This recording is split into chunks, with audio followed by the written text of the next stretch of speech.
Hello and welcome to Snitch Pod. I'm Rachel. And I'm Brandon. We are finally back. We have been through the ringer the last few weeks. Well, I would like to take just a moment to start this podcast off a little differently. Okay. And that is, how are we feeling about these glasses? I've been wearing them for like 4 days now. I mean, how are you feeling? That's the most important question. I mean, they're my normal style. They're a little, the word that comes to mind, big. Okay. They feel big. Okay. They're also not comfortable. Okay. I think it could be an adjustment, but back here, it's not quite, it's feeling off. Okay. I For feel some like reason, I want to tell you something, but I'm afraid you're going to take offense to it, and I mean it as a compliment. Okay, well, go ahead. I'm scared. I don't want you to be mad. I won't be mad. Okay. I feel like they're not your norm. They kind of look like a pair of glasses that like Diane Keaton would wear. I don't take that as offense of any kind. I see her as a fashion icon that also wore manly clothing sometimes as like a power move. But I think that's the vibe, the like unisex of it all, that's making you question your feelings about it. I'll tell you, you want me to get real specific, and so this makes me uncomfortable even saying it because then it's out there in the world. But I'm just going to do it. This is what podcasting is all about. Sure. I feel like it makes my eyes look like they're too close together. Now that you're pointing it out, if you're staring at that, move your fingers. I am you see. Move your fingers. Move your fingers, you weirdo. Okay, if your fingers aren't there pointing at them. No, but I do see what you're saying. If I were looking for that. It also feels like they're doing a little bit of that. Even when they're on straight, it feels like they're... Well, maybe we can experiment with a different pair and see if you feel better. They don't look bad, but they're not your usual. They're not hitting. They're not hitting the way you want them to hit. Yeah, You're not Diane Keaton. Well, I like having a different pair, and maybe this is just like a pair where I'm feeling frisky. I just pull them out. Yeah, it's an extra. That's there as an accessory that you can put on when you're feeling it. Men don't often have access to that, and that's one of those accessories that you can start to collect like you do watches. It's also like it's a little red. It's particularly in this. It doesn't read the way it's reading on camera is not how it reads in person. Well, that's the only way I'm seeing it because I've seen myself in Zooms. I've seen myself I'm seeing this like very red brown. No, this is probably not this is probably not interesting to people, so let's just go ahead and move on. All right, yeah. But I feel like I needed the accountability to you need to talk through it. And if we don't like them, I'll trust the community. There's not that many people watching. Leave a comment. Tell him, but be nice because he's saying he doesn't mind, but he is tender. So I'm very tender. You need maybe to just bear in mind. Not it. Yeah, just say that's no. yeah. Maybe try a different pair. Yeah, it's give it time. These are your options. Yes, looks good. Give it time. Not it. Those are your 3 options. Yeah. I don't need to know why not it. No, he doesn't need to know why. If you give him reasons why, it'll be his 13th reason. Okay? He can't read comments. Yeah, if we can't, no. He can't do that. So just bear that in mind. Also, if you haven't subscribed to the YouTube channel already, please do. And send it to a friend, okay? You got to bring these in. You got to tell your circle of friends, this is who we listen to. These are our parasocial friends because we are. Or your real life friends, which is more likely than not. And we really, really appreciate it. Also, follow us anywhere you get your podcasts. Make sure you leave a comment on Spotify or give us a 5-star review on Apple Podcasts. We have a lot to cover because I was sick last week. I have to tell you, oh my God, I've had a sinus infection for ages. And so I called in a prescript for amoxicillin. I'm almost 40 years old. I've never, ever, ever in my life, I used to have chronic sinus infections, never had a reaction to any antibiotic. I, within a few hours of taking my second dose of it, broke out into a face rash that covered both cheeks all the way up. It looked like I had the worst acne you could imagine, and heat was just radiating from my face. I had pustules that it was not a pleasant look. It looked like hundreds of whiteheads on my face had all come to the surface. But when I talked to the doctor, I was freaking out. And they were like, whatever you do, don't try to pop anything because it's not an actual bump and you will have scarring that will never go away. So I just had to sit there and look at these ugly things. And they took 4 or 5 days to go away. I'm going to just tell you right now, if it would have been me, they would have had to put me asleep because I would have popped every last one of those little suckers. Every time I turned my head in the middle of the night when it would touch my pillow, I was like, oh, it hurt. I had to put ice on it. It was the most miserable experience to have that and the sinus infection still on top of that. I could not. I was like, this isn't real. This year, 2026 has just come in and slapped me in the face. I do not understand what I did to it, but it does not like me. Well, there's some, I don't know much about this. You know more about this than me, but there is some astrological, happenings that are very, very tumultuous right now. Although Pisces season did start yesterday and there's a new moon in Pisces. And so I'm thinking maybe I'm coming into my era now. Let us hope, man. I'm looking for some good stuff. This year is, as Channing would say, crunchy. And I've experienced a lot of crunch. So from what I can tell, for me, it's going to be pretty tough until the summer. So I'm just trying to just be gentle with myself until then. But it has proven to be as such and not great. We've got some things to kind of stave off some of that crunchiness. We've got Gaga around my birthday. Yep. We've got your birthday in New Orleans. Yep. We've got some things to kind of stave off the evil. We do, but it's still trying. And thank God that stuff got off my face. I've never been so stressed out. I don't know if you've ever been like this with sickness. I got this when I got really, really sick in college. There was a point where I was like, oh, this is just my life now. I just live with this. And that's how I felt with those bumps on my face. I'm like, they're just gonna be here forever. Let me tell you, they were getting worse. I went through a private medical issue last year where I literally was waking up daily going if this is it, I'm out. Count me out. Yep. Count me out.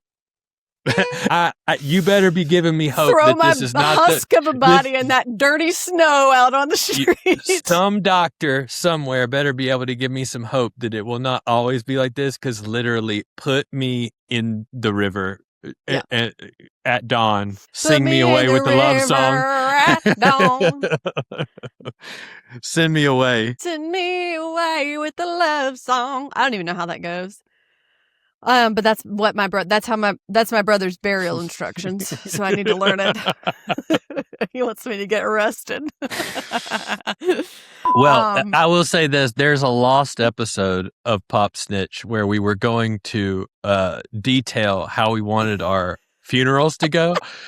The details were so explicit and personal that we decided to just not do the episode. They are so funny. If I die, do not dispose of my phone and Apple ID immediately. My Notes app has a funeral plan for myself that, I mean, honestly, I want it executed. But only I have access to it. I'm going to tell you now, I do not consent to anybody having access to my files on my Apple phone. I would like that on this recording and in writing.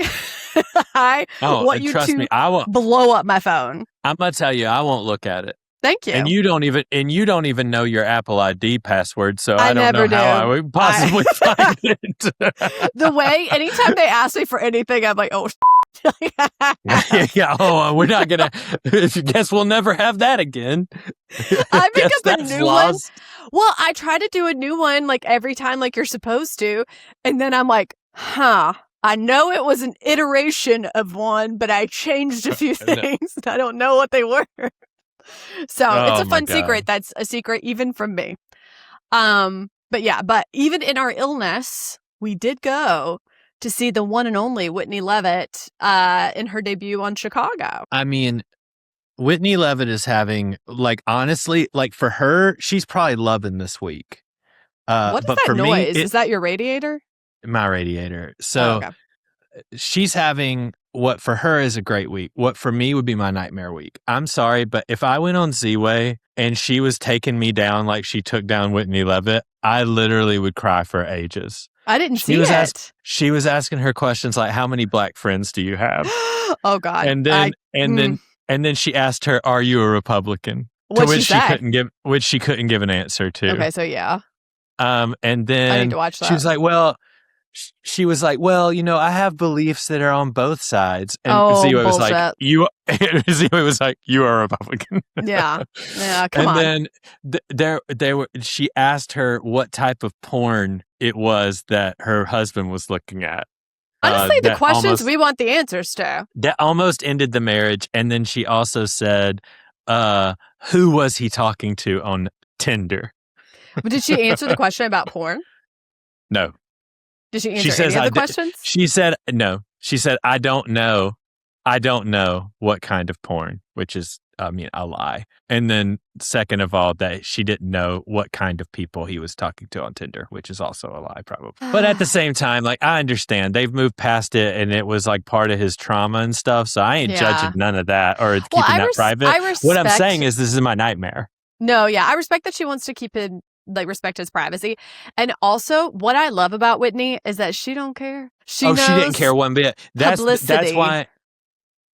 why it works for her, because it did not, none of it bothered her at all. She's like just lapping up the fame. And that's why this role was so funny for her, because she is her. And so what the greatest thing about the Ziwe interview is, because she was interviewing this like super Mormon person, she chose to go back to her church girl outfit. So she's wearing like a church girl outfit, and she has this like huge cross around her neck, and she mentions several times that she grew up a church girl, so she knows how it is. So that was fun. Oh my God. I mean, Ziwe she is a queen of, no one even has anything on her. Her ability to just deadpan and ask like a searing question and then immediately follow up, like, you didn't answer that quickly enough. Interesting. Her wit is so quick that people just cannot, you don't know what she's going to ask. You don't know what her follow-up's going to be. And it would be terrifying to go on her show. Yeah, Whitney Leavitt on Ziwe is prime I'm going to have to watch television. it now. But her playing Roxy Hart is so on the nose that it was funny watching her. Because she, again, is her. And this idea that she's playing someone who's like dying to be in the spotlight, and that's like very much her vibe. And I feel like she really did it with like tongue in cheek. And I know the question on everyone's lips is, can Whitney sing? And what would your answer be? So from what I understand, and I mean, like, I watched an entire like TV show, that Fosse Verdon thing about like the creation of Cabaret and Chicago and all this. The role is created in such a way that it's in a very limited range. Yeah. So that a lot of different stars and stuff could play that role. And I think that works to her benefit. Yeah. I think as long as she's in like the lower part and mid part of her register, she actually has a very refined and like present voice. The moment that she starts moving into an upper register, she loses all ability to hold a note. And that was only evident maybe 2 or 3 times really bad. But I mean, she ain't a singer. But but as far as like, I mean, honestly, the acting and the dancing, stage presence and the dancing, I thought she was as good, if not better, than anybody on the stage. Yeah, she was great with that. I think she has, Go ahead. I was just going to say, I think with her voice, I think she has the ability to work on it. Like, I think it could get much better. I think part of it with her upper register, she just doesn't have any vibrato. Like, she doesn't know how to hold it. Yeah, she just hasn't had enough training, honestly. Yeah, and that's hard to train on quickly, because she went straight from Dancing with the Stars to that and had never trained in that before. But I've seen that show worse than I saw it the other night with just straight up whoever was on there for Broadway. Period. So I felt like it's a win, and the crowd was loving it. Oh, they were loving it. I mean, if Broadway wants to bring people in, go to that reality world. I'm telling you, they're bringing in more people than the quote unquote stars, you know? Well, they were saying that in her first few weeks, she's brought in more than any other stunt casting in history. And I'm like, listen, pay attention to your numbers. And that's what frustrates me about people constantly shitting on reality TV. Because first of all, it's inherently misogynistic, because men watch football and sports and that's like their reality TV. I digress. But the money to be made, being able to utilize this stuff is limitless because women love it. And I just think it's stupid to poo-poo it, to your own chagrin. But we also watched the Tyra, America's Next Top Model documentary. It was so interesting to it felt like going back in time. Did you watch it when it was happening in the early 2000s? Oh yeah. I mean, okay.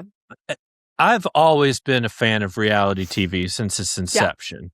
Yeah. And really, at that period of time, I wasn't watching any of the Housewives or any of that. I wasn't on the Bravo train yet. And granted, some of that hadn't even started yet. But I used to watch America's Next Top Model and whatever the design show is. What was that one called? Project Runway. I used to watch those religiously and realistically, Apprentice.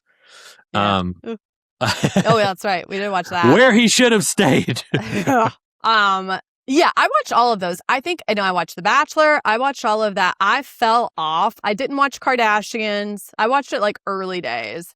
And then I stopped that. And then I didn't watch Housewives initially. And then I got into it later. But yeah, I had been watching America's Next Top Model for ages.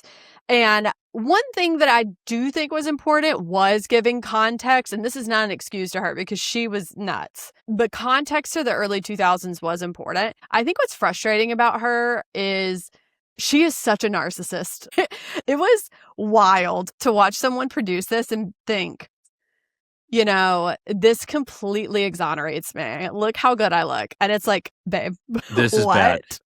I'll say this. My take on it is what's so sad. And honestly, watching it, I was getting slightly emotional. I know that's ridiculous.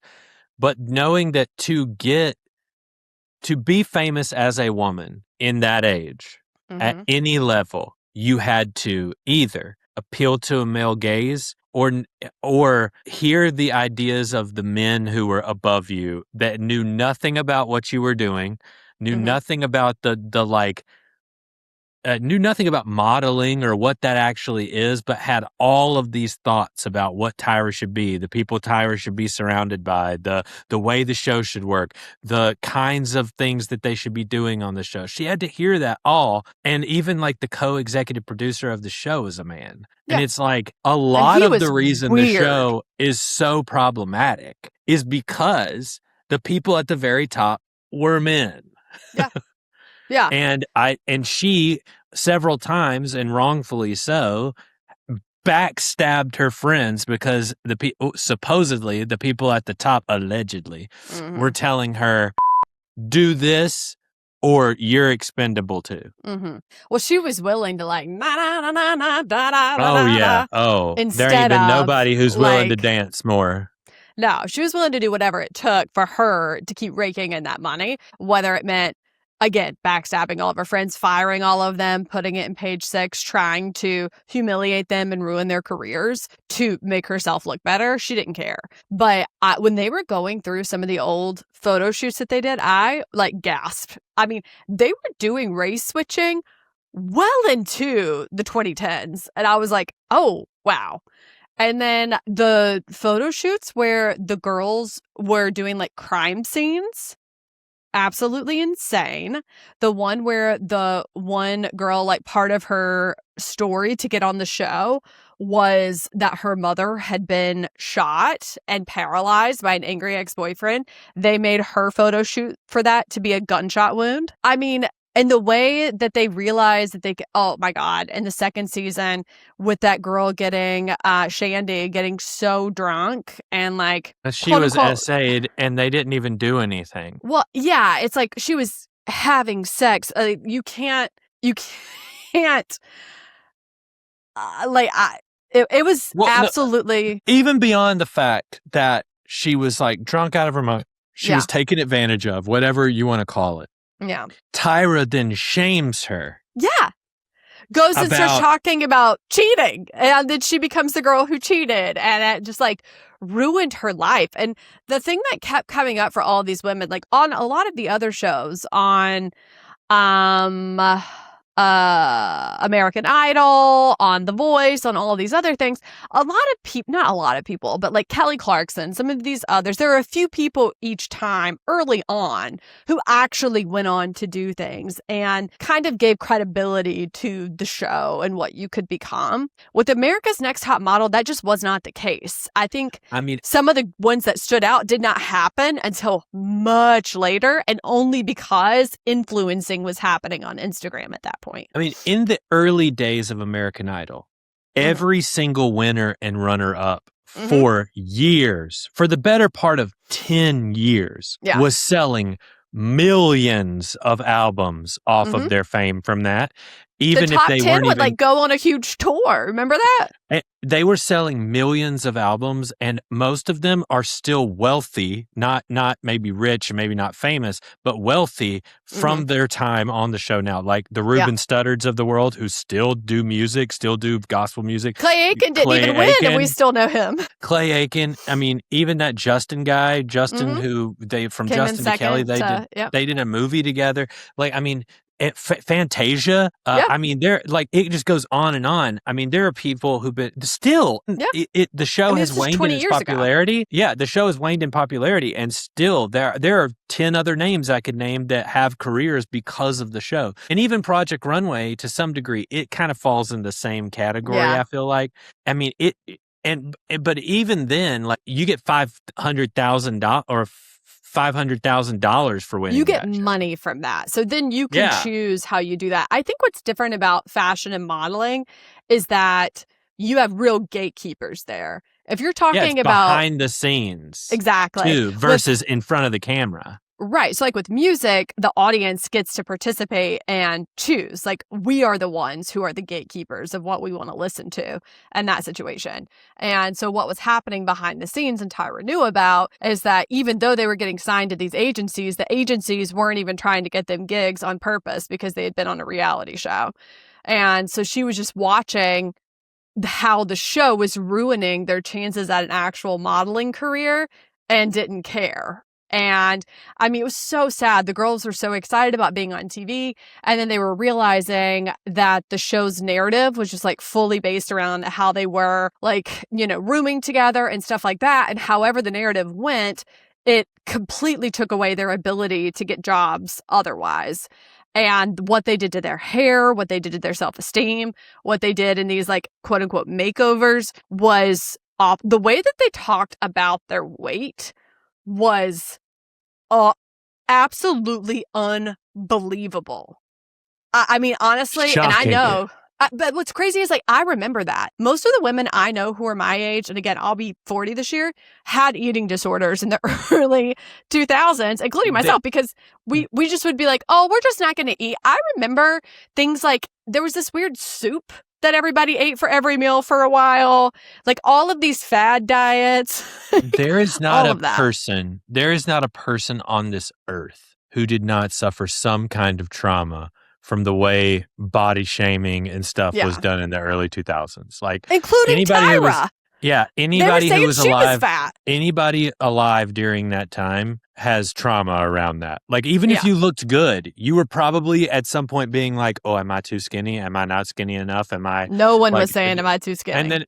And then it's also like, you know, now, like, I feel like curvy women are very, very, like, in front of our eyes all the time. But even back then, somebody who had features that were just like a big butt and big boobs, they were not allowed to be on TV. No, they weren't skinny enough. Yeah. And what, like, it's the crazy. Kardashians, honestly, and reality TV were what made that possible. And so, which is interesting to look back in retrospect. And just Black culture being on TV more too, like having more opportunities to bring that to the forefront. And I mean, and that's part of the Kardashian issue too, is that they appropriated a lot of Black culture, especially early on in the show. But I think it's fascinating to watch Tyra try to explain what she was trying to do as a Black woman in that industry. And you can kind of sense that she maybe was at first, but the minute that her place on the show was threatened, or the idea that they weren't keeping up with these other reality shows like Survivor or Fear Factor, she was willing to throw these young girls and their innocence and their livelihood under the bus at the snap of a finger to make sure she could make her three best friends. Let's not forget about that either. Yeah. And apparently I'm trying to remember, but the one who was trying to get out was, so I think they were trying to keep him in with a clause and saying that he couldn't leave when he wanted to leave. Jay, not Miss J, but not Jay. Miss J, the other J. Yeah. But I'm trying to remember exactly what that was. But the legal team basically called and said, like, no, you have to stay. And so when he was ready to leave on his own terms, she wouldn't let him. And then they fire him. Well, it's not even that. I mean, that's another thing is what happened is they were coming back for like a fourth cycle. Mm-hmm. And he was saying he wanted to leave to do other things. And they basically begged him to stay on for the thing. I don't even think it was that. He said the legal team called. Well, maybe that's right. But then he stayed on for 10 more seasons. I know. So I don't want to hear him complaining about. I know. Like, come on. You didn't get out of the contract after that. You stayed on in the abusive relationship. They're like that Superman thing, like pointing at each other, you know? All of them. And they would like try to throw each other under the bus. Nigel and Miss J and I'm like, it's fine to be like, listen, what we did was super messed up. We did not have the context that we have now.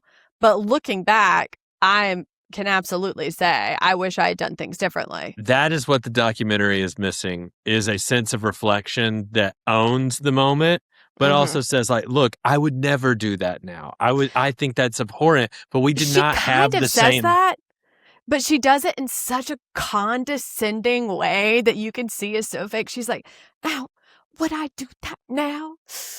No, I would never." It's like if she was told. It's like as if she came to that realization in the moment that she's saying it. You're watching her in that trench coat acting, and you're like, "Girl, I could see right through this." Like she needed an acting coach for her documentary. God. It was so fascinating that was what they ended with. I don't know. I mean, again, we all experienced it, but and I can contextualize things. We all can. Like, you watch things, even like watching something like The Office from the early 2000s. There are things that were going on then and that were considered normalized that simply are not now. We live in a different world. But to pretend like you had no control over things like taking pictures of women as crime scenes, even then people thought that was weird. Like I think that's what took me back the most. The calling the girls fat was crazy. I know that was somewhat of the time with models, and Tyra did push back on some of that, but really trying to take their stories and get big reactions out of them for reality TV after they did that whole thing with Shandy and watched her break down and watched ratings go up. I think there's just no excuse for that. There's no excuse for like exploiting these people who are never going to get paid for this job now and ruining their lives on national television to increase your brand. Like, that is something that you can come on and be like, I did this. It's really fucked up. I'm super sorry. And I want to apologize to all of the women who experienced this because of me. And I shouldn't have done that. No, I couldn't agree with you more on that one. But Tyra can't do it. I mean, to me, she's just like a textbook narcissist. And I'm not a clinician, so I obviously can't diagnose her. But if I could, I'd be pretty sure on that one. Yeah. Do you want to go ahead and talk about Shia LaBeouf? Or do you want to move on? Just lock Shia up. It's like, what are we doing here? Man. Lock this man up. This man needs to be in a facility. I mean, I don't even know. I know child actors like really go through it. Apparently he was like yelling homophobic slurs at Mardi Gras. And I mean, this is the same man that was arrested for like alleged sexual battery. He has had so many issues. Something like he was like knocking on the doors of churches and people wouldn't let him in over the weekend. Like, there were a bunch of like really weird things happening with him very recently. But it's so weird to realize that like we watched him on the Disney Channel and he has completely lost his mind. Well, like, a couple of years ago, been arrested since 2014. he had gone on a apology tour a couple of years ago. He was in a relationship with Mia Goff. He went on that John Barenthal podcast and was trying to rehabilitate himself. It seemed like even John Barenthal said, when we worked together, you were a tyrant. You were awful. I hated working with you. And now I see that you're trying to change, and I appreciate that. He was kind of hard on him in the interview. And then now to see that he's blown his life up again and he's not, I think they had kids together maybe. I mean, it's a real mess. I mean, he's accused of wreaking quote unquote emotional terror on acting students in a documentary that came out in 2025. Ooh, I got to see that. I know. And I think it's going to be... I mean, he was crazed there are pictures from him in New Orleans this past weekend with his shirt off, just screaming in the street, surrounded by police. Yeah. I mean, and he was screaming, and he was calling a man dressed in drag or some sort of outfit for Mardi Gras the F word. And I'll just say this, the pictures I saw with him surrounded by cops doing what he was doing, I'm like, if this man was of another race, he would be dead. Talk about some white privilege on display. I mean, it is crazy what happens to child actors, though. I mean, he has struggled with alcoholism, but he's just a person. And at some point, it really annoys me. Alcoholism is genuinely a horrible thing to deal with, and I wish it on no one. And I know it's awful because it's so permeated in our culture. But I don't know. I'm so sick of that being it just makes me think of Jax Taylor. I'm not angry. I'm not an alcoholic. I'm just angry. I'm not this. You know what I mean? These men who are just bad people are oh, it's this. Oh, it ends up. I don't even know what I'm trying to say. I'm just sick of these guys. I'm just sick of men. I am. I'm what is wrong with y'all? Get them together. I know. Every day I read a new headline. Prince Andrew getting arrested today at 66. I'm well, it's about damn time. This man was doing this 20 years ago. Yeah, finally. Again? Yeah, he got arrested today. And it's because his mom died. She was the one apparently who was holding it up. And his brother said, you know what? Get that lock him up. Wow. I love that. I hope he squeals like a pig. I hope he tells all the stories. Disgusting. I hope he squeals on everybody. I'm just, every day I wake up with rage in my belly for these freaks. So yeah, I hear that. I'm sick of men, which brings me to Summer House. Summer House and Southern Charm. Let's talk about it. I want to hear you out on how you're taking all this in, and then I want we can talk about if we're seeing it any differently. Okay. You want to start with Kyle and Amanda, or do you want to start with other? Okay. The Kyle and Amanda thing. I think that's the essential moments. I mean, I did not think he could look worse than he did in episodes 1 and 2, and he proved me wrong. I could not believe what a little baby he looked like in this episode. I think what I'm seeing is genuinely, you and I know because we're not that much younger than Kyle, a true midlife crisis. And for me and you, we can talk to each other about what we're feeling in our career and our lives and be is this a midlife crisis? I think it is. He is married to someone 10 years younger than him. And I do think that makes it harder, when you're going through something like that and you're not having it at the same time. There's nothing wrong with it, but it does feel I can't imagine not being able to talk about it with someone who gets it. If I was with somebody who was 30 right now, they would not understand what I'm going through. No, because it is specific. It would cause problems. Yeah. It would. And that's why I don't understand men having a midlife crisis and wanting to be with someone younger, because I'm I could never and it is at this point, I'm oh, I get it now. I get why people feel this way.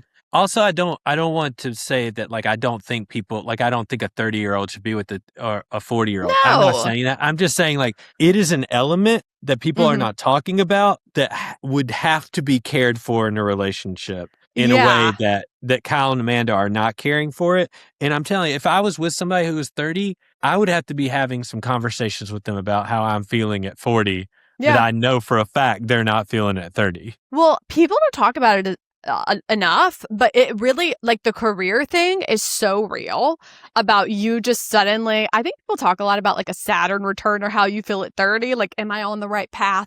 Have I found anything yet? That happens again, but like hits harder at 40, because now you're like, do I have enough in retirement?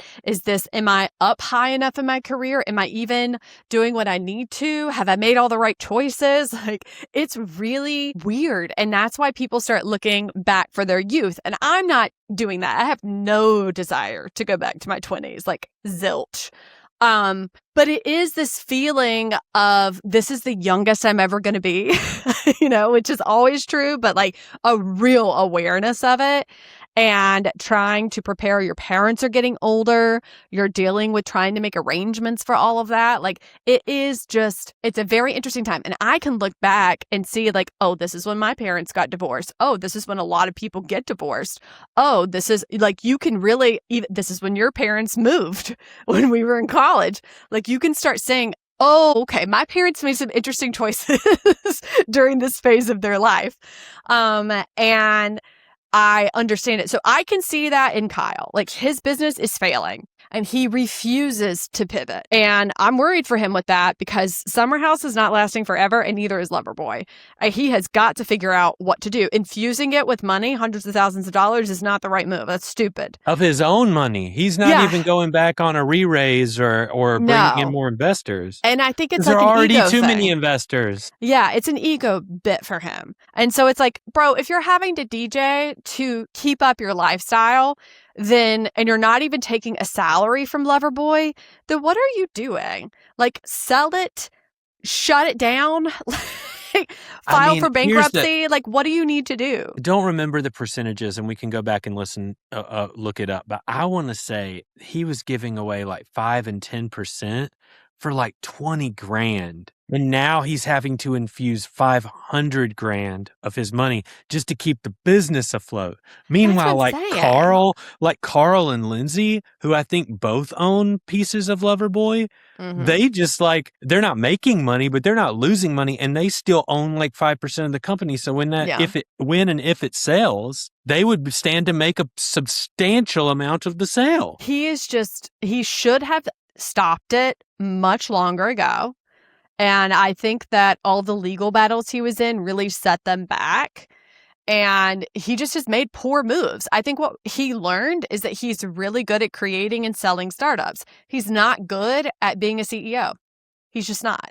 And the way that he's handled the business has not worked, and it's time to let it go. So he's dealing with that. And Amanda is doing what a lot of women do, and a lot of men don't realize it until the end. They think, oh, we've stopped fighting, or we aren't doing this as much. No, she has quiet quit your marriage. She is so numb and does not give a shit anymore about your antics. And now he's like poking and prodding at her and pouting like a child, because he doesn't understand why. Like, if you look at past seasons, she's crying, she's throwing his stuff out when he's staying out late, she's like yelling at him, and now she's just shrugging. I go to bed alone every night, I don't care. And he cannot understand why she won't react to him. And it's like, what exactly did you expect? And she said, I was so proud of her at the apology dune when she said, I have asked you to do the same thing for 10 years, and it's one thing. And you're constantly saying, I don't know what you want from me. I don't know how it got so complicated. It didn't get complicated. I've asked you to be someone that I can trust to go out and drink and come home. That's not too much to ask. And then you realize that, like, she thinks that maybe he's cheated on her a few times. She doesn't know. She likes to think maybe not. And it would be embarrassing to have your husband go out, and he's already said in the last episode, he's leaving his credit card everywhere. He's falling down. You've got rumors of him like making out with girls in different places. I would be furious about it too. And then he has the audacity because she didn't say anything about it on camera. He has the audacity to go on camera and say, Amanda doesn't have sex with me. Amanda's really dirty, and Amanda smokes weed all the time. And then the minute that she says, I don't like that you drink so much that I don't know if you can make it home, he goes, you called me an alcoholic on national TV, and pitches a little fit because that is such a trigger for him. I mean, a hair trigger for him for her to mention that. And she's like, this is what always happens. This is why he doesn't want to apologize to me. He can't handle it. And I'm sorry, but there's just so much projection going on. Like, you don't get that upset if someone calls you an alcoholic unless you're an alcoholic. Like, honestly. And honestly, people don't really call you an alcoholic if you're not an alcoholic. He was so drunk in that conversation, he was slurring his words. Yeah, like, and the thing is, like, I just feel so bad for both of them. Like, I definitely feel worse for her. But like they're really just speaking past each other. Like, this is so dead in the water and everybody can see it. And honestly, so everybody's so used to this dynamic, a dynamic that we've seen on the show, but never like this. Well, I think that's why everybody's like. And I honestly feel like there have been moments where the rest of the group has been reacting like this to this because that feels natural to them that we have not seen on screen, where everyone kind of has this perception of them that they are in crisis and that their relationship is not healthy and that neither one of them is getting what they need from the relationship. And the truth of the matter is, like, I don't agree with Kyle. I think he's an idiot, and I think he's failed this marriage. But he is not getting from the relationship what he needs either. And I think it's just really, and I think it's just really sad to see it all play out this way. I think Amanda's giving a really good lesson in what happens. Like, there are a couple of things that were really interesting to me, too. I have a lot to say about this. First of all, something that really stood out to me was her talking about, and what I think was probably one of the biggest reasons that she left him, is that she really wants children. And she does not want children with him because she is terrified. When she said, is he going to like slam his hand on the table and storm out and scream at our children? I was like, ooh, that is a really good point. I would never have kids with someone who had a temper like that, who I thought could not be emotionally available for my child. I feel like Amanda is, I don't know. I think she's seeing for herself that that she's got life to live that she has not lived because of him. Yeah. Because of their relationship. And so I worry actually about her timeline if she actually wants kids and stuff, because I think she's got some life that she wants to live at this point. And I think that's she'll okay. be fine. I think she's probably... And she's got so much time too, I guess. She's probably going to freeze her eggs if she hasn't already. I think what's happened to her happens to a lot of women. She has had to babysit him. And there's nothing on planet Earth that gives a woman the ick faster than having to be a man's mommy, okay? Oh, having to be his mom, call around. Can someone get Kyle home? Can someone make sure that Kyle's okay? And then he wants her to come home and have sex with him. No, baby boy. If I'm having to change your diaper, I'm not going to you. Like, sorry, get it together. And so she has carried, and part of the mothering is having to incessantly carry the emotional burden for him. She has had to parent him through his friendships because he has tried to ruin every friendship she has had after the Hannah Burner thing. And so she has had to guide him through.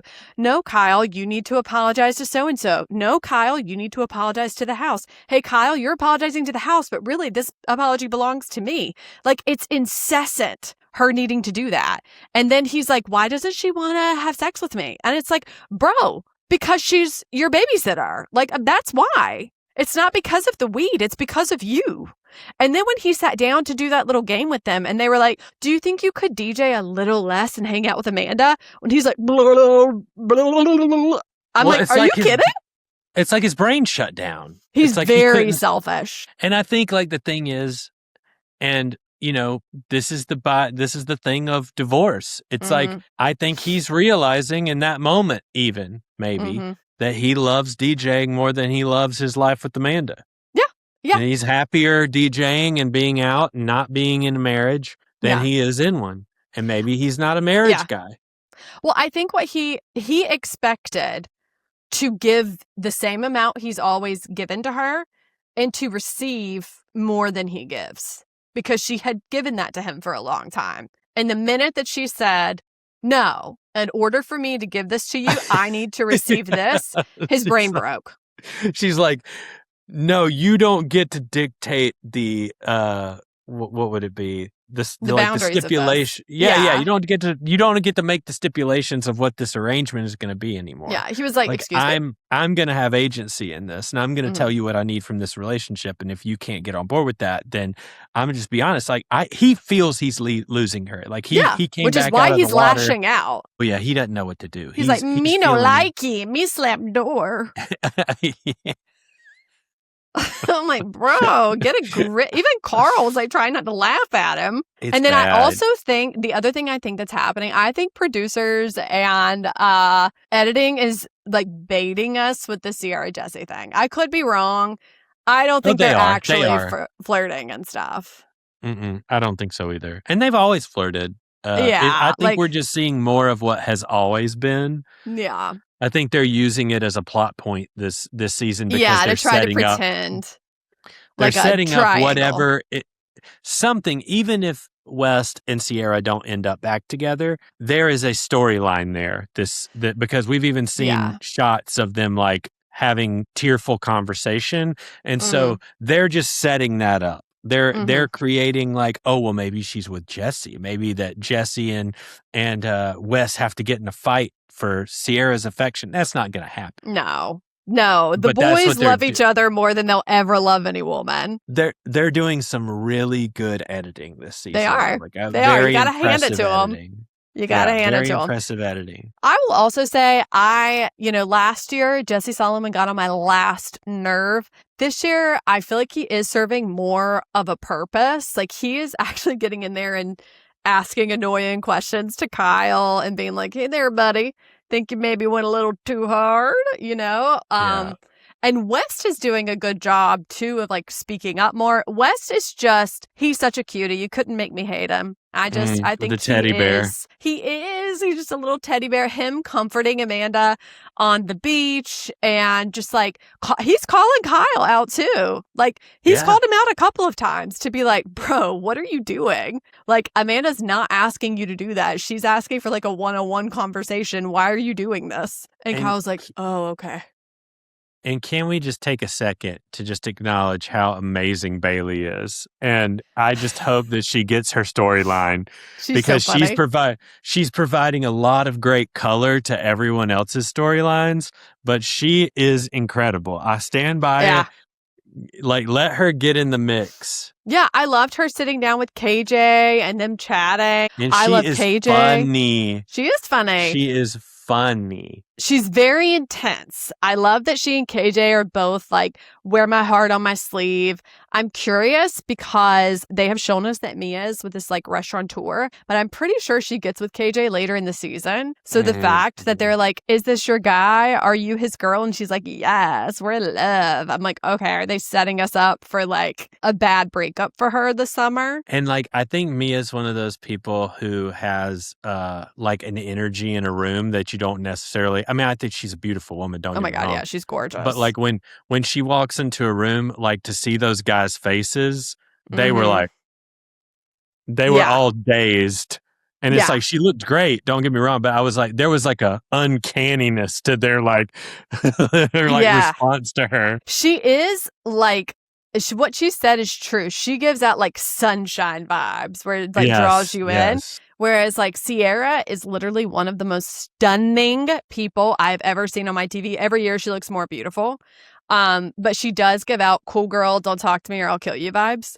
Yeah. And I think it's interesting to see them together. Like it must be really something to have them both in a room with you. Well, Mia, I think what's so surprising is no one ever comes into that house and immediately just falls in with everyone. And she's been there for one weekend. Yeah. And she's already like sitting in on the conversations and easily having conversation with everyone. I mean, it's great. But I think it's good because there are a lot of new people. I think it was really smart. I was very skeptical when I saw the volume of new people. I was like, damn, y'all, you had to work so hard to replace Paige.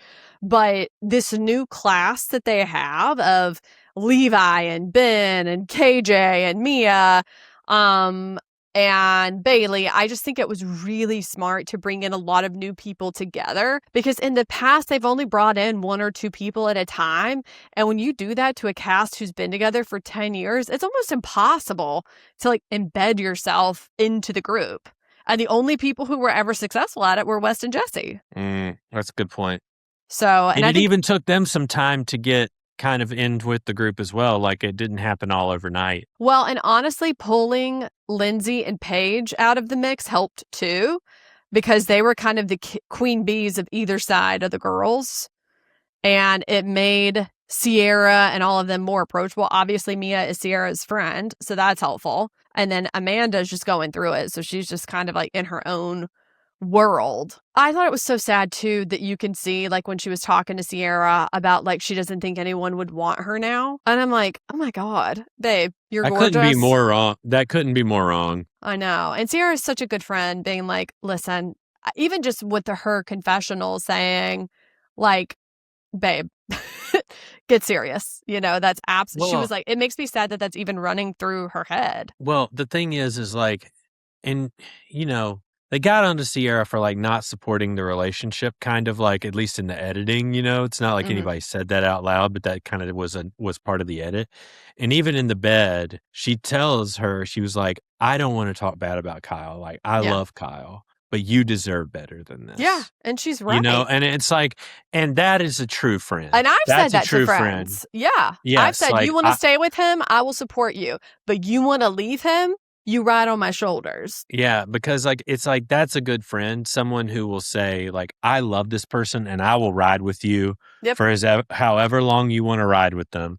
But you need to hear that I don't think you deserve what you're hearing. And if you want something, there is somebody else out there who will treat you right. Yeah. And I thought what Amanda said at the very end of the episode was a good encapsulation of kind of how everyone feels, where she's like, I love Kyle. When Kyle walks into a room, and we know this because we've met Kyle, that he does light up a room. He is incredibly charismatic, but he is a horrible husband.